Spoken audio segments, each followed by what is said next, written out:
Notre merveilleux Sauveur, nous te disons encore merci ce soir. Merci pour le privilège que tu nous accordes d'être rassemblés encore dans ta maison, chanter les chants de Sion, exprimer la reconnaissance de nos cœurs, chanter à ton honneur, parce que nous réalisons et que nous comprenons que ce que nous sommes, c'est par ta grâce. Si nous sommes vivants pour te louer. Comme quelqu'un a dit dans les Écritures, que les vivants sont ceux qui t'adorent, comme moi aujourd'hui. Ceux qui descendent au fond de la force ne peuvent pas te louer. Mais nous sommes vivants pour te louer. Nous sommes vivants pour t'adorer. Nous sommes vivants pour t'acclamer. Nous sommes vivants pour t'exalter. Nous sommes vivants pour pousser des cris de joie. Parce que tu es notre Dieu. Nous te sommes redevables dans toutes choses. Gloire, honneur à ton Seigneur. Merci Seigneur aujourd'hui. Merci de nous avoir compté parmi les vivants. Merci de nous avoir renouvelé ton souffle de vie. Merci pour la bonne santé. Merci pour les bonnes dispositions. Merci mon Seigneur d'avoir combattu pour nous et d'avoir prévalu. Merci Père. Tu as prié pour nous afin que notre foi ne défaille pas. Si ce soir nous sommes là en pleine forme Seigneur, c'est par ta grâce. Gloire, honneur à ton Seigneur. Pardonne nos faiblesses, pardonne nos manquements, car nous en avons, Seigneur. Nous sommes conscients que nous avons les faiblesses. Nous sommes conscients que nous avons les manquements.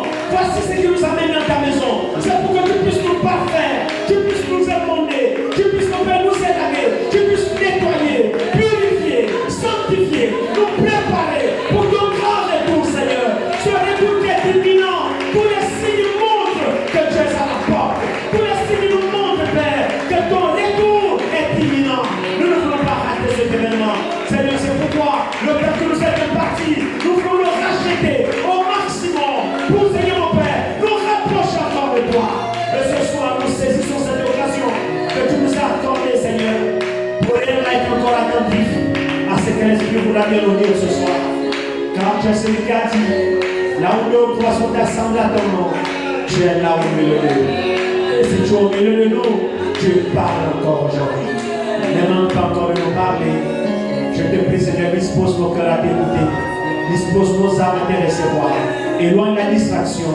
Éloigne le sommeil. Éloigne les perturbations. Si le diable s'est trompé d'endroit pour se retrouver ici ce soir, nous l'ordonnons à ce instant précis, dans le nom de Jésus, de quitter ces lieux. Dans le nom de Jésus, nous te consacrons cette salle. Nous te consacrons l'auditoire. Nous te consacrons, Père élevé, chaque frère, chaque soeur, chaque enfant ici présent. Nous te consacrons à toi. Et la prééminence ce soir. Bénis ta parole que nous allons lire. Accorde-nous le contexte qui est le nôtre. Que ta volonté se fasse ce soir. Nous te le demandons, Père, dans le Seigneur de Jésus-Christ. Amen. Ouvrons nos Bibles. 1 Samuel chapitre 18. 1 Samuel chapitre 18. Du 1er au 4e verset.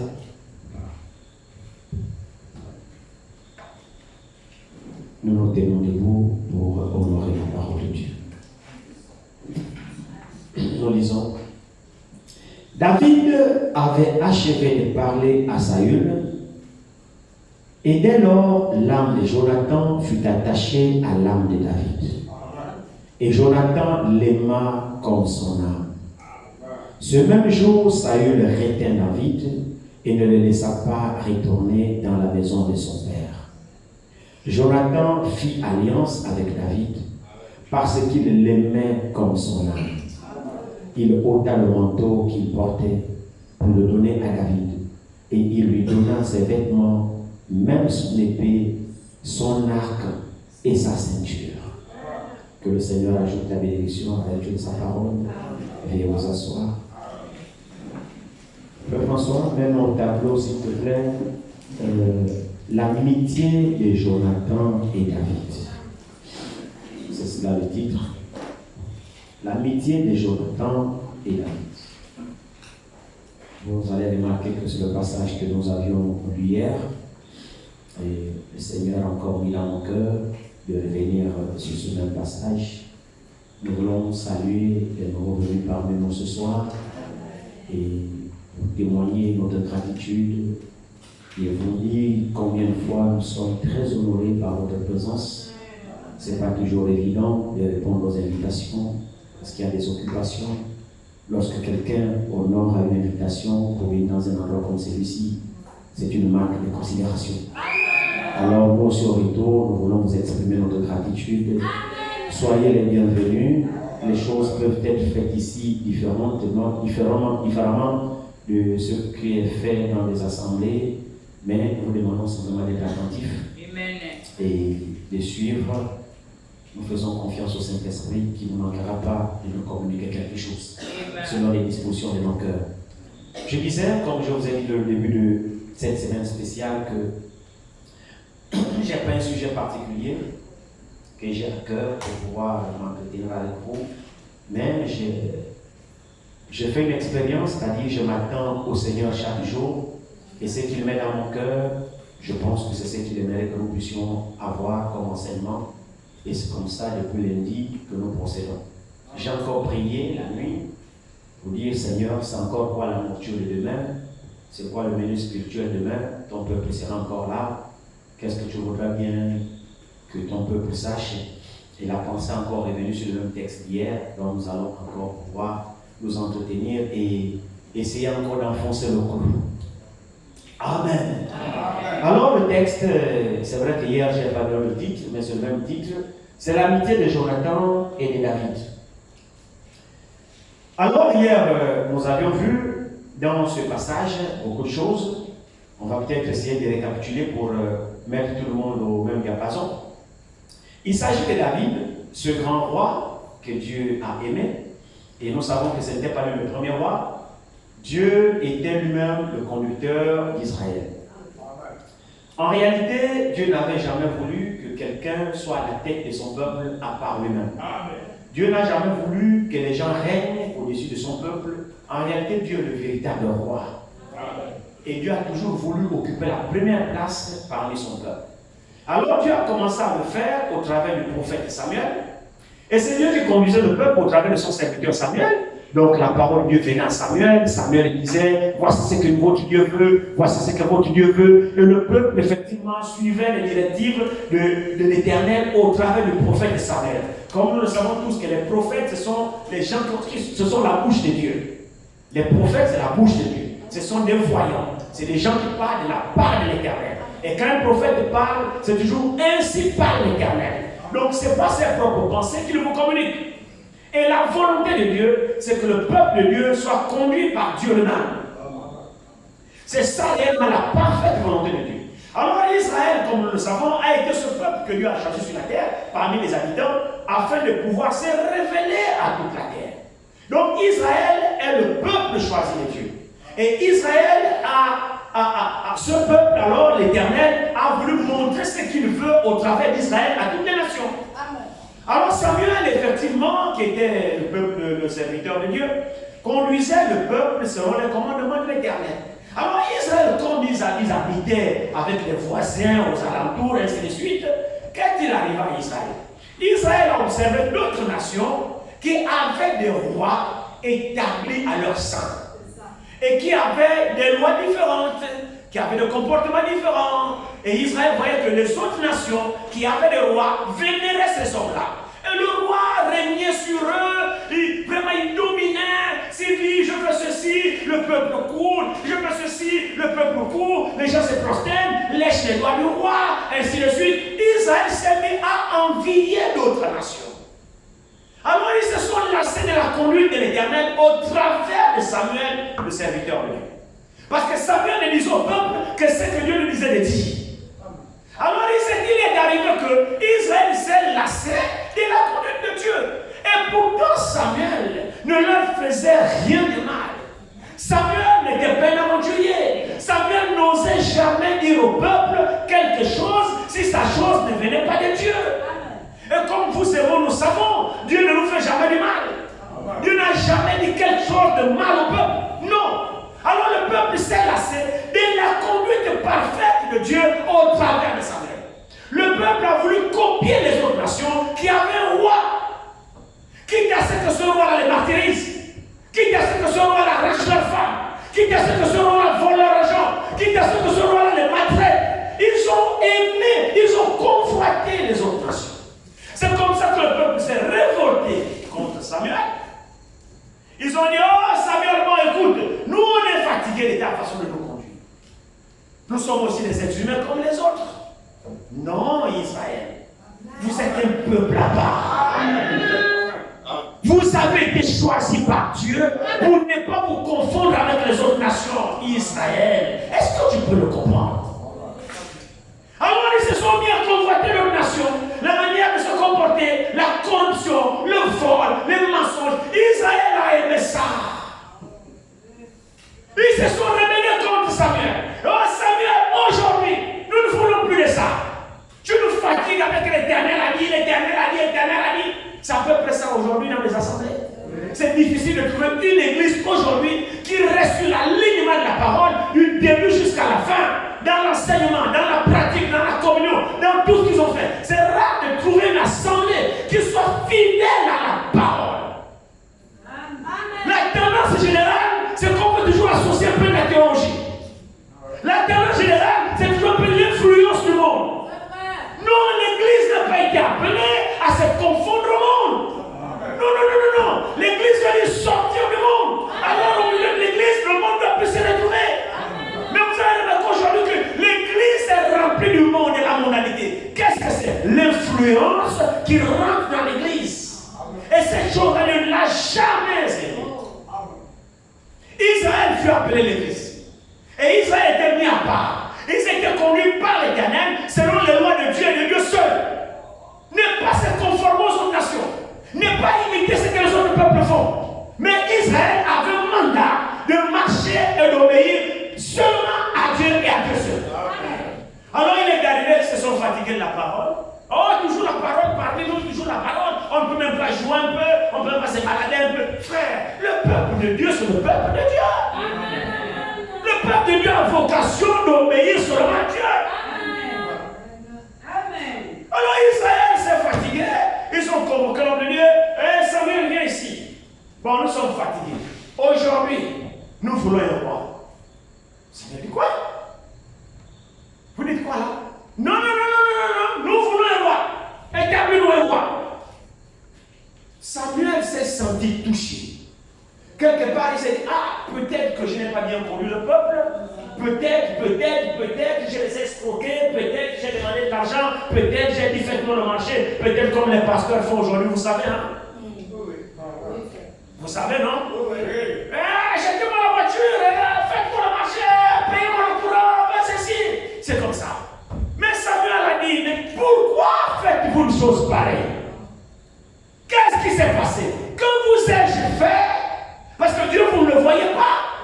Il est en contact avec moi. Tout ce que je vous dis, c'est ce qu'il me dit. Est-ce que je vous ai fait quelque chose de mal? Est-ce que je vous ai dit quelque chose au nom de l'Éternel qui ne se serait pas réalisé?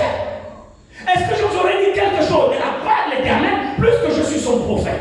Est-ce que je vous ai annoncé quelque chose au nom du Seigneur qui ne se soit pas accompli pour que vous puissiez vous révolter pour dire non, quand tu nous parles de Dieu, en fait, tu es un cœur. De quoi me reprochez-vous en un mot? A posé Samuel au peuple. Le peuple dit à Samuel, non, nous ne te reprochons rien. Tu ne nous as jamais rien demandé. Tu ne nous as jamais escroqué. Tu n'as jamais demandé notre argent. Tout ce que tu nous as annoncé de la part de l'Éternel, c'est toujours avéré vrai à 100% toutes les fois. Alors Samuel dit, pourquoi alors voulez-vous un roi? Mais Dieu est votre roi. Le peuple a dit, non, le roi que nous on ne voit pas là, on ne veut pas de ce roi. Nous, si on veut, mais comme les autres. On veut comme Mohamed VI, là, il vient là, on baisse la bague du roi. L'homme aime ça. Samuel a déchiré ses vêtements. Il s'est prosterné chercher la face de Dieu, il dit, lève-toi. C'est pas toi que le peuple rejette, c'est moi.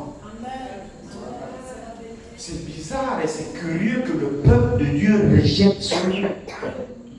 Frère, nous allons accuser Dieu de quoi? Dieu a failli à quel nouveau niveau? Nous tous ici présents. qui est digne d'accuser Dieu? Dieu a failli à quel niveau avec toi? Qu'est-ce que Dieu t'a promis et que tu as cru et que ça ne s'est pas accompli? Dieu n'est pas un menteur, Dieu n'est pas un escroc, Dieu n'est pas un politicien. Non, Dieu est tout ce qu'il y a de juste, de vrai, de sincère, de cohérent. Il n'y a pas d'erreur en Dieu. Dieu est ce qui est parfait. Amen. Alors Israël, c'est quoi ton problème? Simplement la convoitise. Ils veulent être comme les autres. Mais Dieu t'a dit, tu ne seras pas comme les autres. Tu seras comme je veux que tu sois. Parce que je suis ton Dieu. Au travers de toi, je vais sauver notre nation. Alors je commence par toi, qu'au travers de toi, le monde sache qu'il y a un Dieu. Oui. C'est ça le rôle du croyant. Nous devons comprendre ces choses. On ne vient pas à l'église pour chauffer les bancs. On ne vient pas à l'église pour se balader. On vient à l'église pour être changé par Dieu et qu'au travers de nous, de notre vie changée, nous appelons les autres à connaître ce Dieu qui t'a transformé. Alors le croyant nous loue des responsabilités. C'est pourquoi beaucoup parmi nous répondons. Israël, qu'est-ce qui s'est passé? Dieu dit à Samuel, non, c'est pas toi qui le rejettes. Tu n'as rien fait. Déjà le peuple lui-même a témoigné.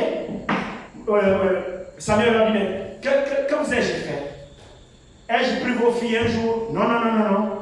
J'ai pris vos femmes un jour? Non. Je vous ai escroqué un jour? Non. Je vous ai prêché quelque chose de faux? Non. J'ai prophétisé un mensonge? Non. Tu n'as rien fait de tout cela. Il dit, mais alors où est le problème? Non, nous voulons seulement y avoir. Comme c'est bizarre. Comme c'est bizarre. Dieu a dit à Samuel, son serviteur, il dit non. C'est pas toi que l'église rejette. En fait, c'est moi qui le veux. Ils se lassent de moi, leur Dieu. Ils ne veulent plus de moi. Ils veulent du monde. Ils veulent se conformer comme le monde. Il se trouve que la vie du monde est plus alléchante que ma parole dans leur cœur. L'influence du monde est tellement forte dans les croyants au détriment de ma parole. La question que je pose, qu'est-ce qu'il y a de beau dans le monde? Il y a quoi là? Dans le monde, je vais vous dire, la recette qu'il y a là, c'est le vol, c'est le mensonge, c'est la corruption, c'est la tricherie, c'est la cupidité, c'est les jalousies, c'est les haines. Il n'y a rien dans le monde. Alors comment un fils, une fille de Dieu va pouvoir aimer ce genre de choses? Les filles du monde s'habillent en mini-jupe, en sexy, en collant, jusqu'à ce que l'Église a même accepté ça. Vous voyez, soi-disant, des chantres, toutes sont en pantalon, on serre les fesses, on montre leur forme. Il y a un temps, honnêtement, c'est terrible. Ce qui se passe actuellement, il n'y a plus de comment je peux appeler ça? Non. Il n'y a plus de vertu nulle part. Il fut un temps dans les ministères, il y avait ce qu'on appelait tenue correcte exigée. C'est vrai, non? Amen. Tu ne pouvais pas rentrer dans des établissements publics, dans les ministères en pantalon. Non, ce n'était pas possible. Tu devais être une femme en pantalon, non. Tu devais t'habiller en dame pour avoir accès dans un cabinet ministériel. Tenue correcte exigée. Mais aujourd'hui, c'est même les ministres femmes qui s'exilent en pantalon. On vous dit, tenue dame, elle est en pantalon. Tout est perverti. Tout est sens dessus-dessous. Ce qui est bien est appelé mal, ce qui est mal est appelé bien. C'est le chaos dans lequel le monde se trouve aujourd'hui. Alors l'Église doit faire exception. L'Église c'est peuple à part. L'Église c'est le seul endroit où il y a encore la lumière. L'Église c'est le seul endroit sur la terre où il y a encore de la lumière, où il y a encore des vertus, où il y a encore des gens responsables. Mais si l'Église est corrompue, alors la nation et toute la nation est dans les ténèbres. Parce que l'Église c'est le seul endroit sur la terre où il y a la lumière, où il y a des gens qui ont encore leur sens, qui savent ce qui est bon, ce qui est mauvais. C'est à l'Église qu'on doit être censé le trouver. L'Église est censée trouver, au sein de l'Église, on doit trouver des hommes et des femmes nés de nouveau, changés, transformés, craignant Dieu. Si vous voulez chercher dans les églises. Si vous voulez des vrais administrateurs qui dirigent vos entreprises, allez-y les chercher dans l'église. Parce qu'à l'église, normalement, c'est des gens qui craignent Dieu. Mais si la crainte de Dieu a quitté l'église, où trouverez-vous les hommes honnêtes? Vous allez trouver où sur le terre? Toute la terre est corrompue. Alors Dieu a fait d'Israël un pardon publicitaire. Dieu a fait d'Israël un modèle, une nation modèle sur laquelle toutes les nations faites devaient s'inspirer pour vouloir le Dieu d'Israël. Mais ce que Israël a fait, Israël a rejeté ce Dieu pour vouloir se confondre avec les nations qui n'ont pas Dieu. Et pourtant les nations enviaient Israël. Ils étaient intouchables parce que l'Éternel combattait pour eux. À l'approche d'Israël, les nations tremblaient. Alors les nations enviaient Israël parce qu'Israël était une nation différente. Maintenant Israël a fait le contraire de pouvoir convoiter les nations qui les convoitaient. Le jour qu'un chrétien saura quelle est sa valeur, il n'aura plus rien à faire avec les choses de Dieu. Alors Israël a rejeté, pour en revenir à notre texte, Israël a rejeté Samuel qui était le prophète. Et ils ont demandé un roi. Dieu a dit, ok, c'est moi qu'ils ont rejeté, il n'y a pas de problème. Ils m'ont rejeté, établis leur roi, comme ils veulent les rois. Mais seulement, il faut leur dire, le roi qui demande là, il faut renseigner Israël sur les actions que ce roi qui demande là leur fera. Dis-leur que le roi là serait un bourreau. Le roi là va arracher vos femmes, il va arracher vos enfants, il va vous piller. Tout ce qu'il dit, si tu bourres, il te tue. Il n'y a de justice nulle part. Il va être un dictateur sur vous. Dis-leur ce qui les attend en demandant le roi. Dis-leur. Samuel a pris la peine pour venir leur prévenir que le roi que vous demandez là, contrairement à Dieu qui est votre roi, voici ce que ce roi-là va vous faire. Vous savez ce qu'ils a dit? Oui, c'est pas grave, il n'a qu'à faire. De toutes les façons, nous voulons. Vous vous rendez compte? Comment quelqu'un avec tous ses sens peut-il faire un choix pareil? Mais Israël l'a fait. Amen. Au regret.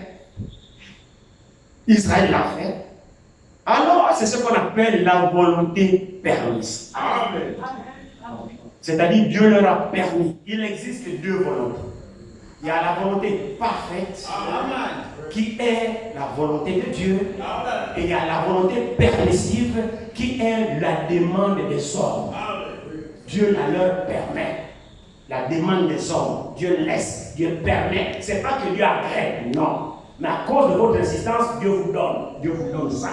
La permission, Dieu m'a permis. Ce n'est pas que Dieu veut, non. Dieu te permet, suite à ton insistance, Dieu te permet d'avoir ce que tu veux. Mais la volonté permissive n'est pas la volonté parfaite.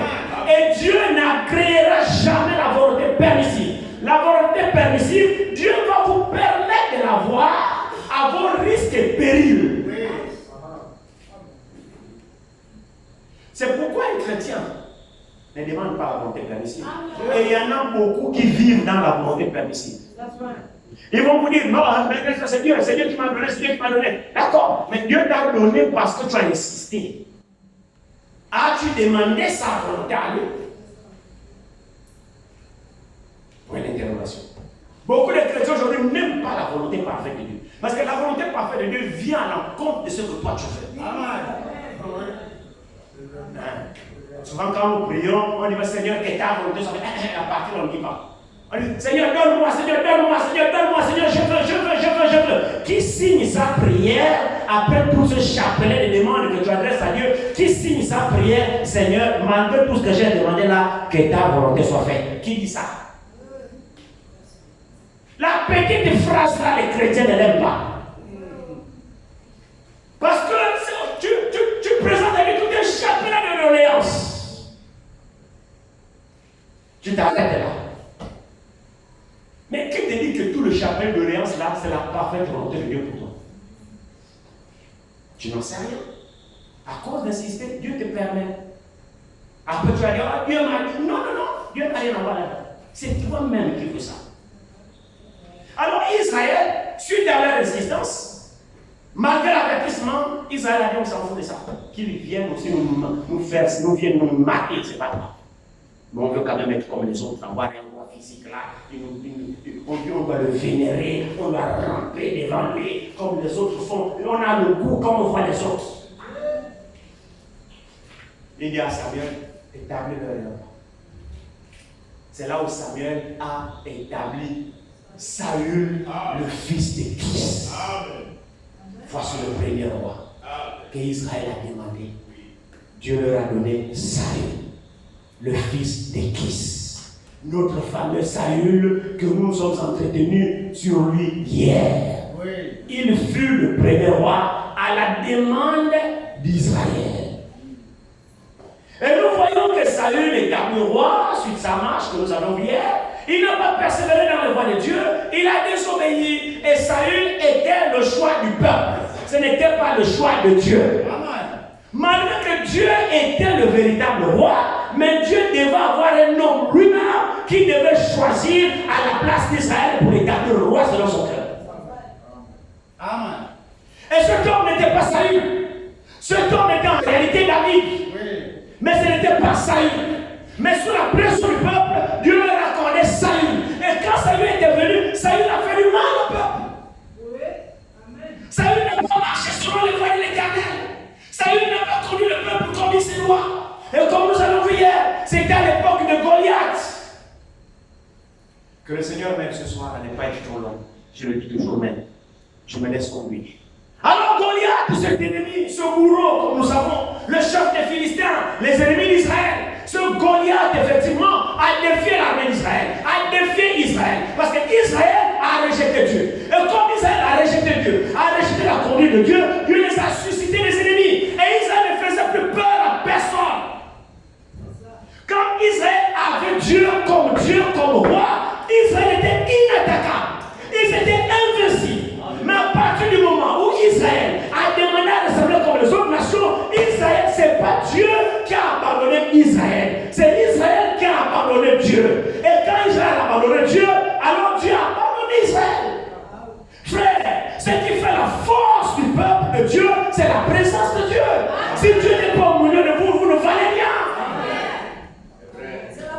Quand Dieu a tourné le dos à Israël, mais Israël a eu des problèmes avec ses ennemis. Les voisins qui s'en est inspiré là, ce sont ces voisins-là qui ont commencé à faire la guerre à Israël. Et puisque Dieu n'était plus là, Israël ne faisait plus peur à personne. Oui, c'est juste.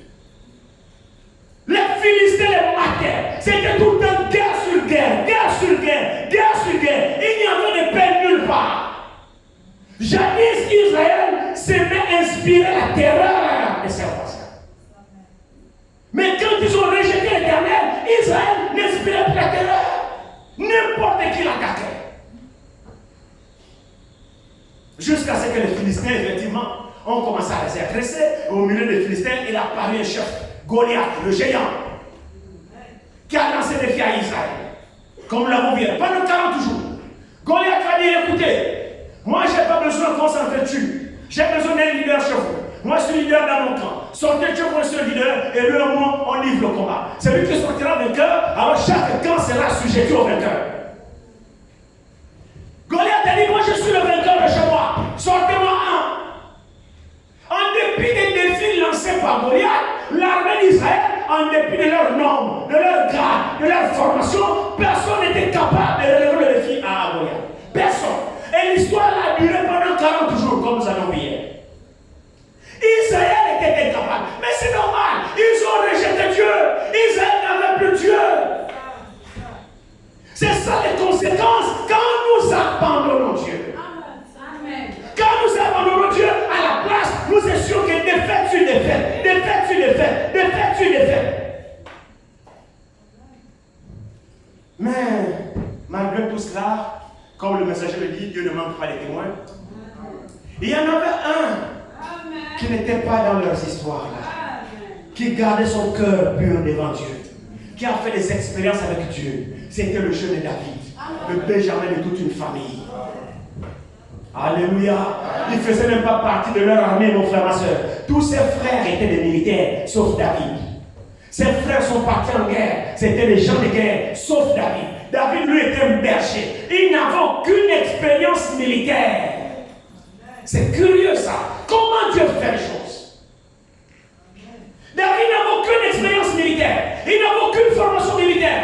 Mais il avait une expérience de berger. Il savait qu'est-ce qu'est prendre soin des brebis. Il savait qu'est-ce qu'est l'importance d'une brebis. Et là où il était dans les champs là-bas, en train de garder les brebis de son père, il a fait des expériences que les chefs militaires n'ont même pas fait. Et il a pu tuer un lion avec ses mains. Il a pu tuer une ours avec ses mains pour défendre les brebis. Donc cette expérience, c'était Dieu qui le forgeait. En dehors de la formation théologique et militaire, il avait sa formation spirituelle. Amen. Alléluia. David était à l'école de Dieu. Amen. Et quand vous passez par l'école de Dieu, vous sortez de là un véritable guerrier. Amen. Vous en savez plus que tous les chefs militaires. Amen. Je vous dis. Avant David est là-bas, comme nous avons vu hier, c'est juste pour planter une école, pour enfoncer encore. Là où le Seigneur vient nous conduire ce soir, pour approfondir encore un petit peu ce que nous avons vu hier. Alors la défaite c'était tellement terrible que Dieu dans le ciel a vu que non. Il faut sauver l'honneur du monde. C'est comme ça que Dieu va inspirer à Isaïe. Isaïe qui est le père de David. Il dit, va en guerre, va voir tes frères comment ils se portent parce que depuis qu'ils sont partis, on n'a pas de nouvelles. Est-ce qu'ils sont vivants? Est-ce que tout va bien? Et apporte-leur un peu de présents pour les remonter, ainsi de suite. Va voir comment ils sont et puis rapporte-moi les nouvelles. Nous savons que c'est Dieu qui est l'auteur de tout cela. Dieu a permis que le petit David aille au front et qu'il écoute comment Goliath lançait le défi à l'armée d'Israël et comment les Israélites avaient peur de Goliath. Ils avaient une peur bleue. Quand Goliath apparaissait, tout se cachait. Les 5 étoiles, les 2 étoiles, les généraux, tout ça, zéro. Quand Goliath apparaît là-bas, j'ai dit, oh, vous là, bande de parfums, pardon, sortez ici. Quand ils apparaissent, il se cache, sinon on va m'envoyer de toi. Il comprenait, Saül lui-même, le roi, que le peuple a choisi. Saül lui-même, le roi, c'était un homme de guerre. Lui-même, Saül va délivrer ton peuple. Parce que quand on a la tête du peuple, on est censé défendre cette nation. C'est vrai, non? Normalement, quand tu prêtes serment, tu prêtes serment pour défendre ta nation. Ce n'est pas seulement pour jouir des biens, mais c'est pour défendre le territoire, pour sauver l'honneur de ton peuple.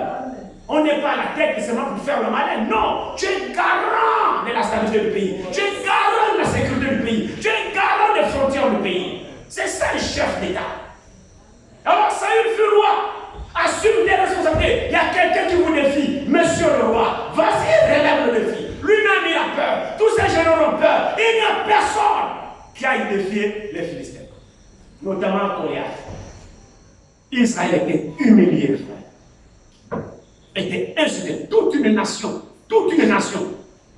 Humiliée. Rabaissée. La conséquence, c'est parce qu'ils sont rejetés. Alors David, qui avait fait ses expériences avec Dieu, va arriver au front.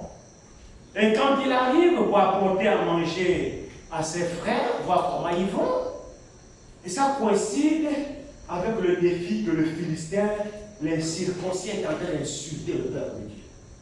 David écoute les paroles de ceux arrogants, de ceux prétentieux.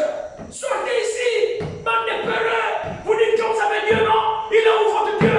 Venez m'affronter, bande de peureux. Voilà, il paraît, Dieu a fait ceci, il paraît, Dieu a fait ceci, il paraît comme ça l'église de Dieu, bande de peureux. Et là où l'église, venez me défier. C'est pas loin avec aujourd'hui. C'est pas loin avec aujourd'hui, frère. Actualisons toujours nos paroles de Dieu. Ne la prenons jamais au passé, parce que les circonstances sont pratiquement les mêmes. Quand David a écouté ça, il en est de même pour un vrai circoncis de cœur de Dieu. Il en est de même pour un véritable croyant qui a fait l'expérience avec Dieu. Il n'accepterait pas que les choses de Dieu soient blasphémées.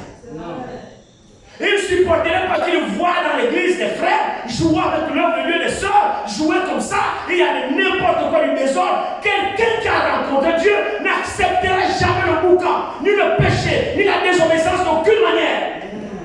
Il s'agit d'une expérience personnelle que chaque adorateur doit faire avec son Dieu. Dieu n'est pas une historique, Dieu n'est pas mort, il est vivant. David, ce n'était pas une question de groupe. David était seul avec son expérience avec Dieu. Dieu peut te rencontrer toi-même. Ce n'est pas une question de groupe. Si toi tu es sincère, si toi tu es vrai, Dieu traite avec toi. Même si la communauté est fausse, mais Dieu traite avec toi. Et par toi seul, Dieu peut délivrer le peuple. Vous voyez que notre marche avec Dieu, c'est une marche individuelle. Ne suivons jamais de mauvaises influences.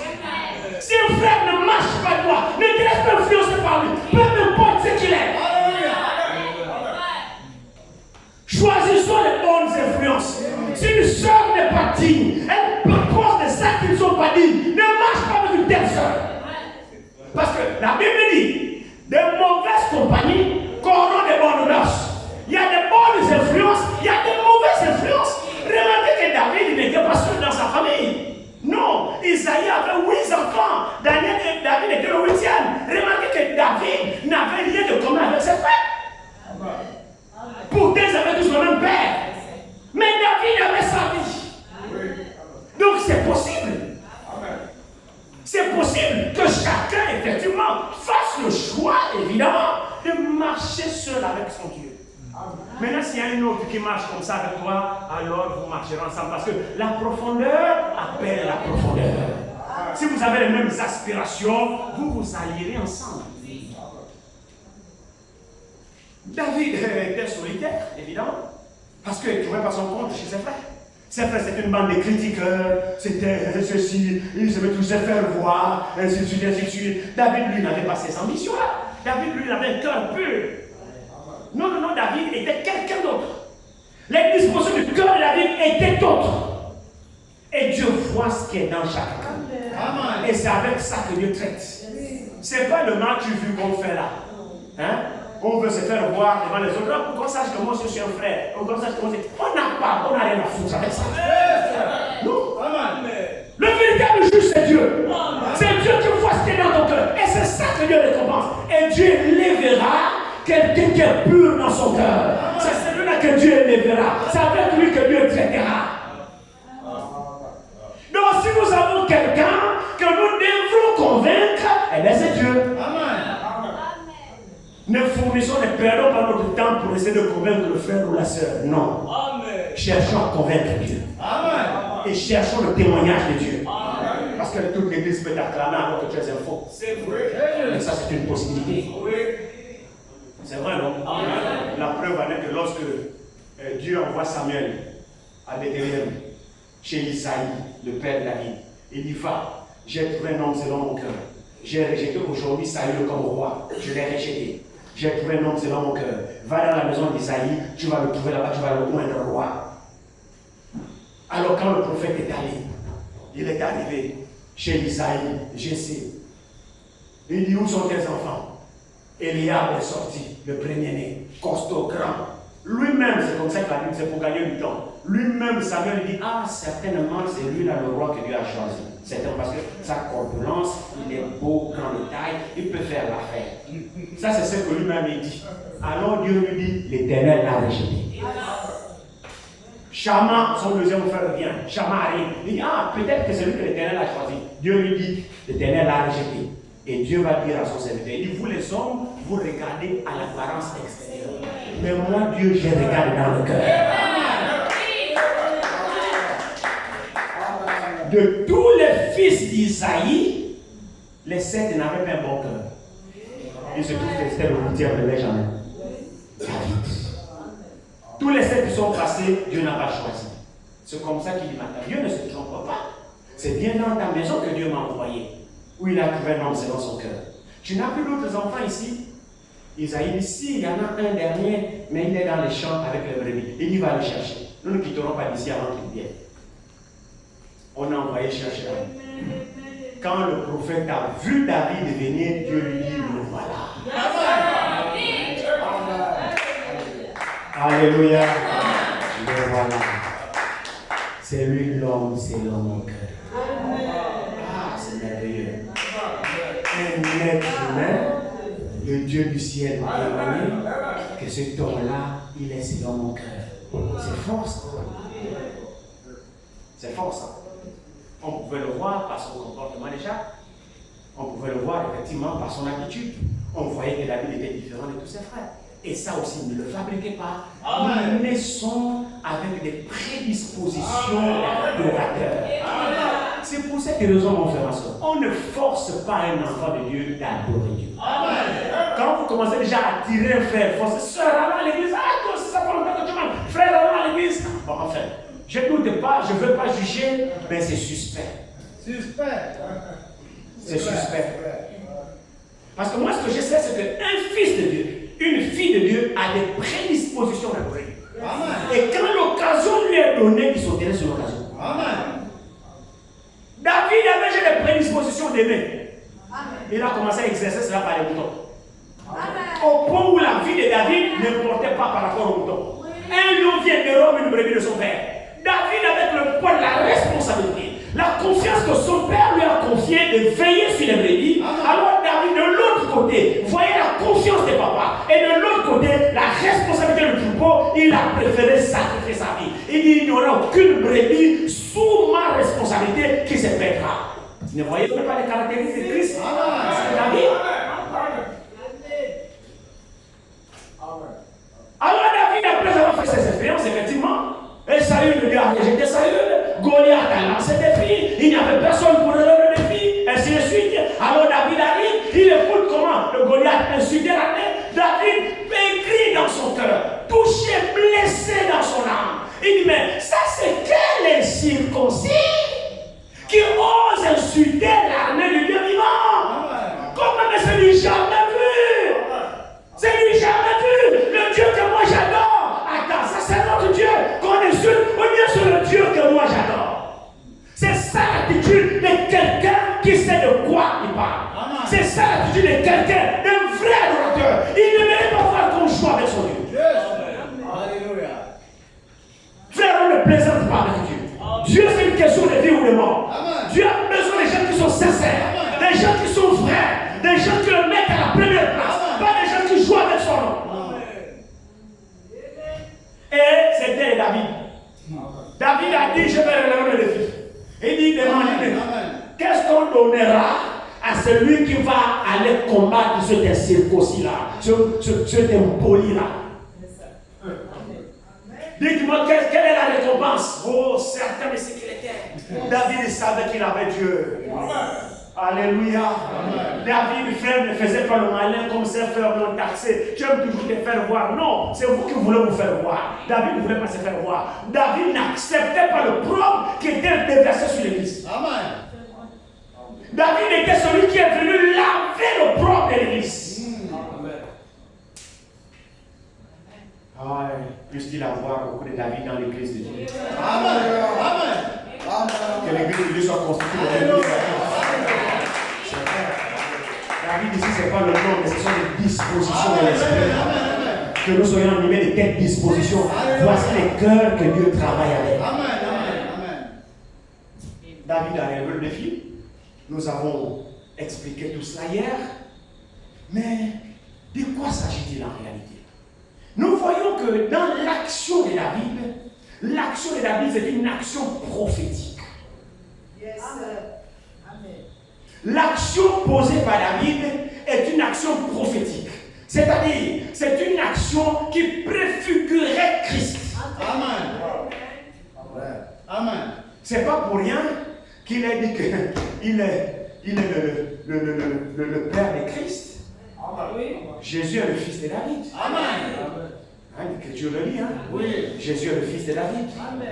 Amen. Il était en David, il était avant David, en David et après David.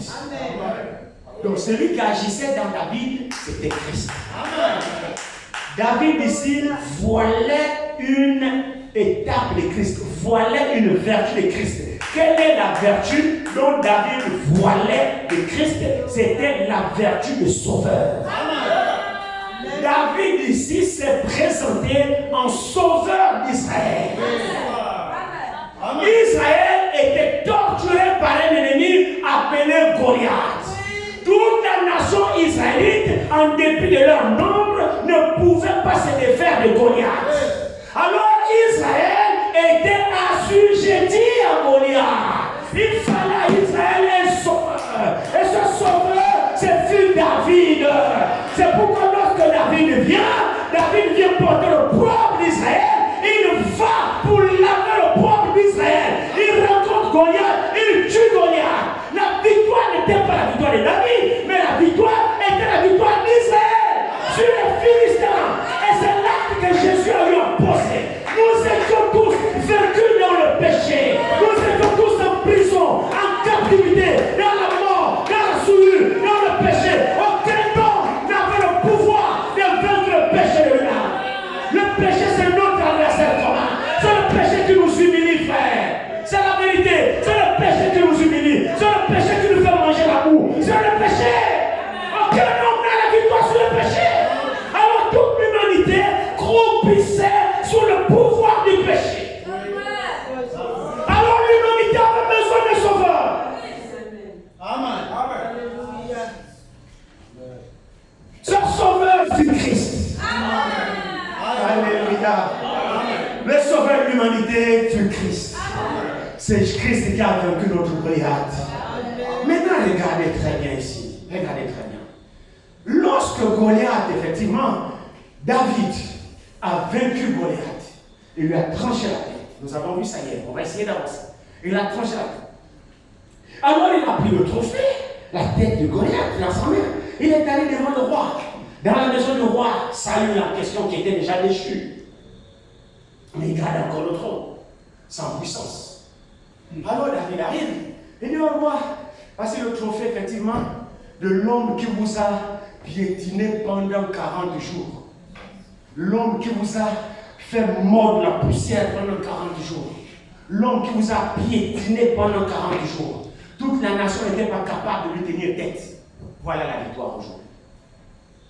Mon frère, ma soeur, un homme normal, qui est avec tous ses sens normaux, que mérite la personne qui vient te délivrer de la situation dans laquelle tu es? Qu'est-ce que cet homme-là mérite de ta part? La reconnaissance, l'honneur, tu accordes l'importance, la valeur à cet homme. C'est ce que David aurait dû avoir dans le cœur de Saül le roi. Le roi devait dire, oh mon fils, merci, tu m'as sauvé de l'honneur. Tu m'as sauvé, tu m'as délivré de ce Goliath qui m'a blanc humilié. Vraiment, je vais faire de toi mon bras droit. Saül devrait, frères et sœurs, honorer David, lui prendre là comme son fils et le garder, l'aimer. Mais comment David va jalouser, Saül va jalouser David au point de vouloir se débarrasser de David? Saül a perdu tous les sens. Oui. C'est pour cette raison, pour en revenir à notre texte, c'est pour cette raison, quand, disons un peu, vous allez voir ici, je vais faire quelque chose ici. Retournons rapidement, on va lire ça dans Samuel 18, ici. Regardez. Nous allons commencer à... Prenons à partir du verset 54.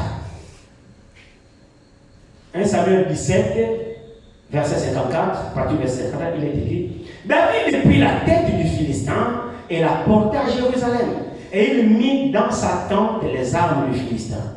Lorsque Saül avait vu David marcher à la rencontre du Philistin, donc le roi Saül, chose que lui était incapable de faire, lorsque Saül avait vu David marcher à la rencontre du Philistin, il dit à Abner, chef de l'armée, de qui ce jeune homme est-il fils? Abner répondit, aussi vrai que ton âme est vivante au roi, je l'ignore. Verset 56. Informe-toi donc de qui ce jeune homme est-il dit, est fils, dit le roi. Verset 57. Et quand David fut de retour, après avoir tué le Philistin, Abner le prit et le mena devant Saül. David avait à la main la tête du Philistin, donc Goliath. Saül lui dit, donc le roi, Saül lui dit, de qui es-tu fils, jeune homme? Et David répondit, je suis fils de ton serviteur Isaïe, Bethléemite. Amen. Amen. Okay. Après la victoire, comme le récit le fait comprendre, Saül, le roi, chercha à savoir, mais ce jeune homme courageux-là, qui vient de relever, remporter une grande victoire pour nous ici, mais qui est son père? Où a-t-il reçu son éducation? J'aimerais savoir un peu davantage au sujet de ce garçon, parce que son courage dépasse tous les militaires que j'ai. Il me dépasse même cet enfant-là. Regardez comment il est tout jeune. Mais j'aimerais savoir de qui est-il fils, ce garçon. Alors il demande des enseignements. Son chef me dit, ah, moi aussi j'ignore, cet enfant il sort de nulle part. Évidemment, il sort du désert. Oui. À la formation divine. Amen. Hein? Il sort d'une formation divine. Il sort de l'école de Dieu. Il ne sort pas des séminaires. Il ne sort pas des études bibliques. Il a fait sa formation là-bas dans le désert. Il a rencontré Dieu. C'est pourquoi il n'était pas connu. Oui. Il n'était pas connu. Et alors le roi voulait savoir un peu davantage sur ce garçon. C'est comme ça qu'il s'est présenté. Mais moi je suis le fils de ton serviteur Isaïe de Bethléem là-bas. C'est mon père. Ah. Et pendant qu'il se présentait comme ça devant le roi, Jonathan, le fils du roi, était là. Jonathan, il a assisté à la situation. Il a assisté à la scène. Il a vu le courage de David. Il a vu comment David seul, sans consulter ni la chair ni le sang, seul a relevé le défi pour aller affronter cet épouvantail, cet adversaire terrible qui faisait trembler Israël. Rempli de courage, sans consulter ni la chair ni le sang, avec son expérience spirituelle. Oh, il était sûr, il savait sur quoi il s'était. Jonathan observait, parce que Jonathan était dans le palais royal avec son père. Même Jonathan ne savait pas pouvoir relever le défi. Il était au côté de son père, c'était le fils du roi. Il était certainement promu à la royauté. Après, effectivement, Saül, son père, il était le successeur. Donc Jonathan, le fils du roi, observait David. Lorsque David est arrivé avec le trophée dans la maison de son père, Jonathan était certainement là. Il voyait les choses. Quand son père le questionne, la façon dont David répond au roi avec soumission, obéissance, pas d'orgueil, pas de triomphalisme, avec l'humilité nécessaire. Oh, il venait de libérer tout un peuple. C'était une occasion de triomphalisme, même devant le roi. Le roi ne lui devait pourtant. Oui. Vrai ou faux? Oui. Toute la nation lui était redevable. Oui. Mais c'est sûr et certain, frère, toute la nation devait être soumise à David. Parce que c'est David qui a lavé leur honneur. Alors le roi ne lui devait rien. Mais quand David vient avec la tête, il dépose dans la maison du roi. Le roi lui pose la question. Ce jeune homme rempli de politesse, rempli de respect, rempli de bon sens, d'humilité, il dit, oh mon Seigneur le roi, je suis fils de ton serviteur Isaïe. Oui. Alors Jonathan regarde ça. Après l'exploit que cet enfant vient de faire, il s'humilie comme ça. Il dit non, l'enfant a quelque chose dans son cœur. Alors Jonathan regardait que David était différent de son père. Amen. Mon frère, ma soeur, nos influences, c'est passe au travers des caractères que nous dégageons. Le caractère que David a dégagé a marqué Jonathan, le fils du roi. Regardez très bien ici. Vous allez peut-être mettre, écoutez bien, maintenant, notre texte commence à partir du chapitre 18. Il faut que quelque chose ait marqué Jonathan. Attendez un peu. Qu'est-ce que David a fait d'extraordinaire? Parce que la Bible dit après cela, regardez très bien ici, regardez. Chapitre 18 à partir du 1 verset. Écoutez maintenant. Nous avons terminé, David s'est présenté, que son père c'est Isaïe, et le Béthélémite. Juste après cela, maintenant, le chapitre 18 commence au premier verset en disant David avait achevé de parler à Saül. Donc, c'est présenté. L'église est avec moi.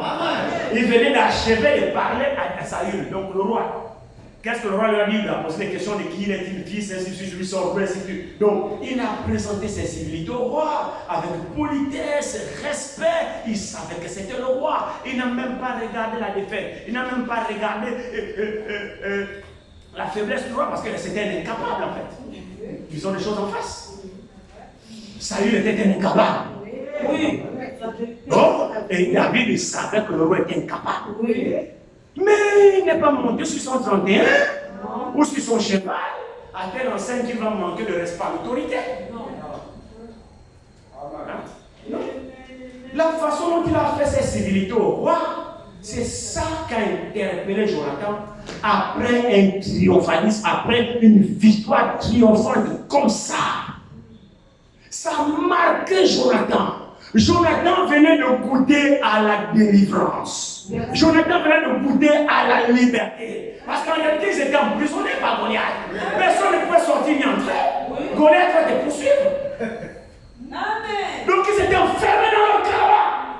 Goliath s'est la terreur, ils étaient emprisonnés. Maintenant, Jonathan vient de réaliser que je suis en liberté grâce à ce jeune garçon. Oh, c'était une joie que Jonathan puisse voir le vainqueur de leur bourreau dans leur maison. Jonathan a assisté, mais la même réaction, son papa n'a pas eu ça. Alors, après que David ait parlé ici, observez très bien. David avait achevé de parler. Maintenant, quand David a fini de parler, l'écriture dit quoi? Et dès lors, vous avez entendu ça? Et dès lors, l'âme de Jonathan fut attachée à l'âme de David. Qu'est-ce qui s'est passé? Mais en fait, il n'avait pas affaire à Jonathan. Il n'a même pas regardé ce qu'il a parlé à Jonathan. Non. Jonathan parlait à son père qui était le roi. Est-ce que l'église est là? Jonathan parlait, David parlait au papa de Jonathan qui était le roi Saül. David n'a pas échangé directement avec Jonathan pour que Jonathan soit flatté. Non! Mais Jonathan était simplement présent. Il observait David. Ce vainqueur de Goliath, il avait regardé l'attitude de David. Il avait regardé ses paroles. Il avait regardé son comportement. Il avait regardé son esprit. Il avait regardé son attitude face à son père. Oh, rentré à l'intérieur. Jonathan a été saisi par ce David. La Bible dit, dès lors, l'âme de Jonathan s'est attachée à l'âme de David. Que s'est-il passé? Jonathan venait de réaliser que son libérateur c'est David. Jonathan venait de réaliser qu'il doit sa délivrance à ce homme de David. Jonathan venait de réaliser que David vient de faire du bien à Israël. Jonathan vient de réaliser quelque chose. Il dit, oh, mais nous devons notre liberté et notre délivrance à ce David. Maintenant, comment ne pas aimer ce corps? Jonathan s'est retrouvé dans l'acte victorieux de David. Et Jonathan a compris qu'il est redevable à David. C'est pas si l'église ici. Nous étions aussi dans le péché. Yes. Je demande à l'église. Nous étions dans le péché. Yes. Nous étions éloignés. Yes. Asservis. Esclavage. N'est-ce pas? Oui. Qui nous a délivrés? Je n'attends pas le nom de Jésus fort dans cette église ici. Qui nous a délivrés? Alors on retourne notre âme, on doit s'attacher à qui? À un pasteur? À un prophète? Qui nous a délivrés? Comment notre âme ne plus pas s'attacher à celui qui nous a délivrés? Alors Jonathan est un type de l'élu qui a reconnu son sauveur. Jonathan est un type de l'élu qui a reconnu son sauveur.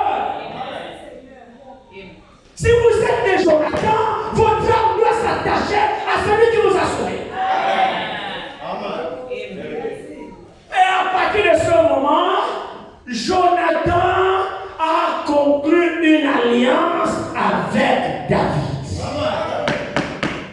Amen. Au détriment de la vie de son père. Au détriment de ce que son père peut penser. Mon frère, ma soeur, le salut c'est une affaire individuelle. C'est pas une affaire de papa, de maman, de mari, de femme, des enfants. C'est une affaire individuelle. Jésus se révèle à toi d'une manière individuelle. Jésus se révèle à toi personnellement. Si tu sais qui est Jésus dans ta vie, c'est qu'il a fait dans ta vie, alors signe une alliance avec lui. Que ton âme à toi s'attache à lui. Parce que Jésus est aussi notre David. Jésus est le David de l'Église. Alors soyons les Jonathan. Attachons-nous à notre David. C'est Jésus, le vainqueur de Golgotha. Il a coupé la tête du diable. Il nous a rendu vainqueurs. Aujourd'hui, nous ne sommes redevables. Établissez une alliance avec Jésus. Jésus est notre David aujourd'hui. C'est lui notre libérateur. C'est lui qui nous a délivrés. C'est lui qui nous a sauvés. Si nous sommes ce que nous sommes, c'est grâce à Jésus. Il est notre David. C'est lui qui ne s'attache pas à Jésus. Il est comme Saül.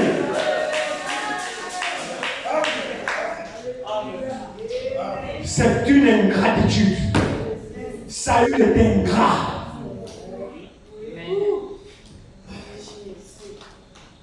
Alléluia. Ne voyez-vous pas Christ dans David? Oui. Hein? Mais oui. Moi je vois Christ dans David. Et vous voyez comment je vois Jonathan? Jonathan est un type de croyant. Jonathan est un type de croyant. Quel Jonathan ici ce soir? Nous, l'amitié de Jonathan et de David. Soyez amis de Jésus. Amen. Si vous reconnaissez qu'il vous a sauvé. Si vous reconnaissez ce que vous êtes là, c'est grâce à lui. Mais attachez-vous à lui. Alléluia. Signez une alliance. Concluez une alliance avec lui. Que votre tête, pas votre tête, mais que votre âme soit attachée à ça. Alléluia. Soyez sincères, que Dieu te bénisse, mon frère. Si c'est fait depuis, que Dieu te bénisse. Amen. Nous devons nous attacher à Jésus comme Jonathan s'est attaché à David. L'âme de Jonathan était liée à l'âme de David. Remarquez la nature des liens. Même son papa n'a pas été capable de défaire cette amitié. Pourtant, c'est son père. Il se foutait de la promesse du trône royal. Les biens matériels n'importaient pas Jonathan en ce moment. Jonathan avait la révélation de ce qu'il devait. Son papa n'avait plus d'influence sur Jonathan. Jusqu'à ce que son papa l'a menacé. Parce que Jonathan couvrait David. Mais qu'est-ce qu'il t'a fait, ce homme? Il t'a fait quoi? Frère et soeur, qu'est-ce que Jésus t'a fait pour que tu te révèles contre lui? Parce que c'est lui qui te parle. C'est sa parole ici. Ce n'est pas la parole du pasteur. C'est la parole de Jésus. Ce que Saül a fait à David, c'est ce que toi tu es en train de faire à Jésus. Si tu ne le sais pas. Mais sois plutôt un Jonathan. Amen. Ne persécute pas Jésus. Donc nous sommes 43, vous avez entendu. Tu me tourmentes avec tes péchés, alors que moi je t'ai fait du bien.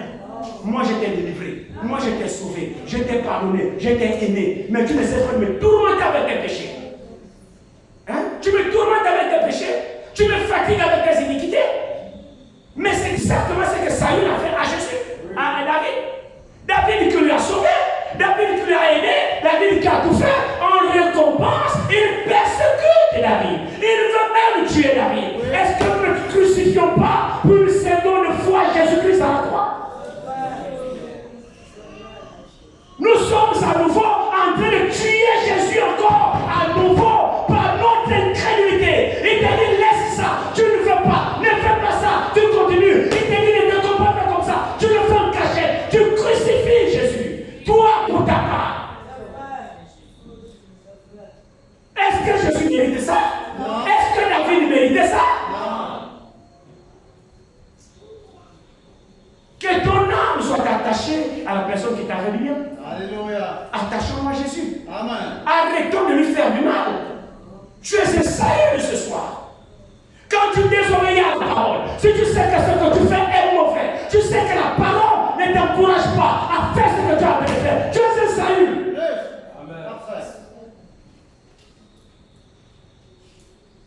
Il y en a qui n'ont rien à foutre de ce qui est dit ici.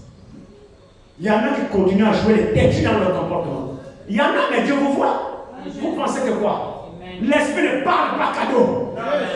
Je vous dis, avec l'expérience que j'ai avec le Seigneur, l'esprit ne parle pas cadeau. Si l'esprit parle ici sur quelque chose, c'est qu'il y a des récalcitrants, il y a des rebelles.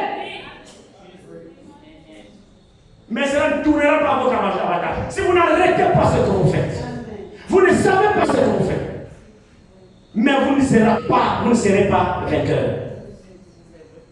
Parce que le sacrifice de David, c'était pour toute la nation.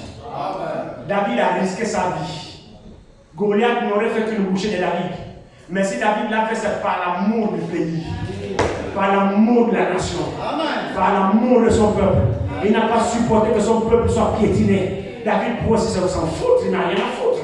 Mais par l'amour du pays, par l'amour du peuple, David a dit, je ne supporte pas que mes frères, mes soeurs, ma nation soient insultés, soient en prison. Mais non, je vais aller, quitte à mourir, mais il faut quand même que quelqu'un essaie de sauver la nation. David était armé de courage. Alléluia. Oh, frères et sœurs, Jésus pouvait dire, il dit, le bon berger donne sa vie pour ses brebis. Il donne l'autre pas, je la donne. Amen. J'aime tellement les brebis que je donne ma vie. C'est exactement ce que David a fait. Jésus est un autre David. David était le libérateur d'Israël. Jésus est notre libérateur. Les deux ont la même fonction. Jésus est notre David. Ce que David a fait pour Israël, c'est ce que Jésus a fait pour l'Église. Jonathan est un type de croyant qui reconnaissent l'action du libérateur. Et il s'attache au libérateur. Il comprend que si je suis libre, c'est grâce à l'action de cet homme. Alléluia. Alors toi, tu es capable de reconnaître que c'est que Dieu, c'est grâce à Jésus. Mais si c'est grâce à Jésus, sois reconnaissant vers Jésus. Obéis-lui. Soumets-toi à lui. Que ton âme à toi soit attachée aussi à son âme. Conclue une alliance avec lui. Frères et sœurs, personne n'a eu besoin de prêcher ça à Jonathan. Jonathan était présent quand David est arrivé. Jonathan observait et il a été saisi. Alléluia. En voyant David. Qu'est-ce que la parole de Jésus fait dans ton cœur, toi? Est-ce que tu penses que tes bêtises que tu fais là sont plus que l'action que Jésus a faite à la porte? Pour qui est-il mort? Vous pensez que Jésus est mort pour lui-même? Il avait besoin de mourir? Vous pensez que David est allé affronter Goliath pour lui-même? L'autorité de Goliath n'était pas sur David. David était un affranchi. David n'avait pas peur, c'est la vérité. David n'avait pas peur de Goliath. Non, si David est allé, c'était pour sauver ses frères. Mais c'est sûr et certain ça. David, lui, avait déjà l'action de se présenter, montrer son courage, montrer que lui n'était pas sous l'autorité de Goliath. Il ne fuyait pas Goliath. C'est volontairement qu'il s'est présenté. On ne l'a pas envoyé. Volontairement, comme je vous l'ai dit, on ne monte pas la vie. Moi-même, volontairement, je la donne. Personne ne m'a obligé. C'est un acte d'amour. C'est exactement ce que David a fait. C'est un acte d'amour. En allant affronter Goliath, c'est parce qu'il l'aimait. C'est un acte d'amour. Alors il t'a aimé, toi aussi aime-le. Dans l'amour, il n'y a pas de forcing là-dedans. Alléluia. Il a dit, vous aimez Jésus? Amen. Est-ce que l'Église aime Jésus? Amen. Très bien, le baromètre est écrit ici. Celui qui m'aime, c'est celui qui ne fait pas. Ok. C'est tout. Vous avez répondu à la question. Amen. Si toi tu sais que tu ne gardes pas les commandements, tu agis dans le fourberie là, têtu que tu es là dans les bricolages, tu faufiles comme ça, tu faufiles dans le noir, et tu dis que tu aimes Jésus, tu perds ton temps. Tu ne l'aimes pas. Mais laisse-moi te dire que tu as tort de ne pas l'aimer. Tu as tort de ne pas l'aimer. L'âme de Jonathan s'attacha à l'âme de David. Amen. Comme l'âme du chrétien s'attache à l'âme de Jésus. Amen. Parce que l'œuvre accomplie par David, c'est similaire à l'œuvre accomplie par Jésus. Amen. Donc celui qui a écouté ce que Jésus a fait doit tomber amoureux de Jésus. Alléluia. Si tu es là ce soir, c'est grâce à lui. Même la simple reconnaissance, tu n'as pas. Est-ce que tu es un salut ou tu es un Jonathan? Que Dieu vous bénisse. Amen.